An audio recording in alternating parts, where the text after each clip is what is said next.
Hi friends, ಇವತ್ತು ಇಲ್ಲಿ ಬೆಂಗಳೂರಲ್ಲಿ ಒಳ್ಳೆ ಮಳೆ, ಸಖತ್ ಚಳಿ ಬರ್ತಾ ಇದೆ. ಟೀ ಕುಡಿತಾ ಒಂದು ಸ್ಪೆಷಲ್ ಐಟಮ್ ಮಾಡಿದ್ದಾಳೆ ಮಿಸಸ್ಸು. ಇದು ತೋರಿಸ್ತೀನಿ ನೋಡಿ. ನೋಡಿ, ಇದು ವಿಶೇಷವಾದ ಅದು ವಡೆನೋ ಬಜೆನೋ ಗೊತ್ತಿಲ್ಲ, ಬಟ್ ಸಖತ್ತಾಗಿದೆ. ಅದು ಇದು ಯಾವುದರಿಂದ ಮಾಡಿರ್ಬೋದು ಹೇಳಿ, ಗೆಸ್ ಮಾಡಿ ನೋಡೋಣ. ಲೈಟ್ ಹಿಂದ್ಗಡೆಯಿಂದ ಇದೆ, ಬಟ್ ಸಖತ್ ಟೇಸ್ಟ್ ಆಗಿದೆ. ಎಷ್ಟು ಕ್ರಿಸ್ಪಿ ಆಗಿದೆ ಅಂದರೆ ಸೂಪರಾಗಿ ಗರ್ಗರಿಯಾಗಿ. ಯಾರಾದರೂ ಗೆಸ್ ಮಾಡಿದ್ರೆ ಇದು ಏನರಿಂದ ಮಾಡಿರ್ಬೋದು, ಇದು ಏನು ತಿಂಡಿ ಅಂತ? ಹೆಂಡ್ತಿನೇ ಕೇಳೋಣ, ಯಾವುದರಿಂದ ಮಾಡಿದ್ದು, ಏನು ರೆಸಿಪಿ?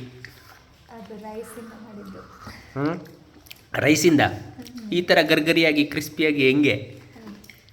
ರೈಸ್ ಫುಲ್ ಮೆತ್ತಗೆ ಮಾಡ್ಕೊಂಡು ಅದಕ್ಕೆ ಸ್ವಲ್ಪ ಅಕ್ಕಿ ಇಟ್ಟು, ಆಮೇಲೆ ಒಣಮೆಣಸು ಖಾರಕ್ಕೆ, ಒಣಮೆಣಸು, ಜೀರಿಗೆ, ಇಂಗು, ಉಪ್ಪು ಹಾಕಿ ಅದನ್ನ ಮಿಕ್ಸಿಗೆ ಹಾಕಿ ರುಬ್ಬಿ ಅದಕ್ಕೆ ಹಾಕ್ಬಿಟ್ಟು ಅದಕ್ಕೆ ಈರುಳ್ಳಿ, ಕೊತ್ತಂಬರಿ ಸೊಪ್ಪು, ಕಾಯಿ ತುರಿ ಎಲ್ಲ ಹಾಕಿ ಮಿಕ್ಸ್ ಮಾಡಿ ಆಮೇಲೆ ಕರೆದ್ರೆ ಸೂಪರ್ ಟೇಸ್ಟ್.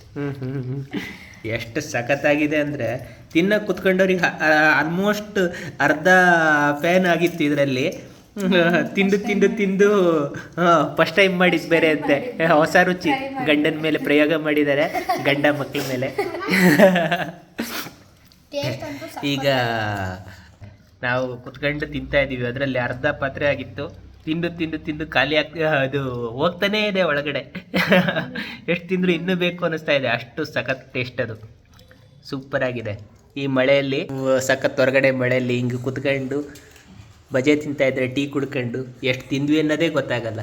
ಎಲ್ಲರೂ ನಿಮ್ಮ ಮನೆಯಲ್ಲಿ ಹಿಂಗೆ ಸಂಜೆ ಟೈಮು ಕುತ್ಕೊಂಡು ಒಟ್ಟಿಗೆ ಬಜೆ ತಿಂದ್ಕೊಂಡು ಸ್ವಲ್ಪ ಟೈಮ್ ಆದರೂ ಸ್ಪೆಂಡ್ ಮಾಡಿ. ಅಷ್ಟಾದರೆ ಸಖತ್ತಾಗಿರತ್ತೆ. ವಾವ್, ಸೌಂಡ್ ಹೆಂಗೆ ಬರ್ತಾ ಇದೆ? Super taste. ರೈಸ್ ಆದರೆ ಇಷ್ಟಲ್ಲಿ ಹಿಂಗೆ ಇದು ರೈಸಿಂದ ಈ ಥರ ಮಾಡೋಕ್ಕೆ, ಇಷ್ಟು ಕ್ರಿಸ್ಪಿಯಾಗಿ ಮಾಡೋಕ್ಕೆ ಬರುತ್ತೆ ಅನ್ನೋದು ಅಷ್ಟೊಂದು ಗೊತ್ತಿರಲಿಲ್ಲ. ಸೂಪರಾಗಿರುತ್ತೆ ಟೇಸ್ಟು.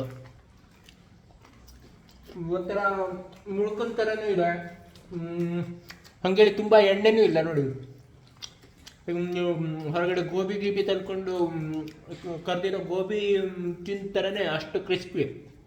ಆ್ಯಕ್ಚುಲಿ ಒಂದು ವೇಳೆ ಗೋಬಿನೇ ಸ್ವಲ್ಪ ಮೆತ್ತಗಾಗಿಬಿಟ್ಟಿರ್ತೇನೋ, ಇದಿಲ್ಲ, ಫುಲ್ ಗರ್ಗರಿ. ಬಾಯಲ್ಲಿ ಹಾಕಿದ್ರೆ ನೀರಾಗಿ ಕರ್ಗೋಗ್ಬಿಡತ್ತೆ. Super taste. ಮನೇಲಿ ನೀವು ಟ್ರೈ ಮಾಡಲೇಬೇಕು. ಟ್ರೈ ಮಾಡಿ ನೋಡಿ. ಯಾರಾದರೂ ಮಾಡಿದವರಿದ್ದರೆ ಒಂದು ಕಮೆಂಟ್ ಹಾಕಿ. Thank you so much.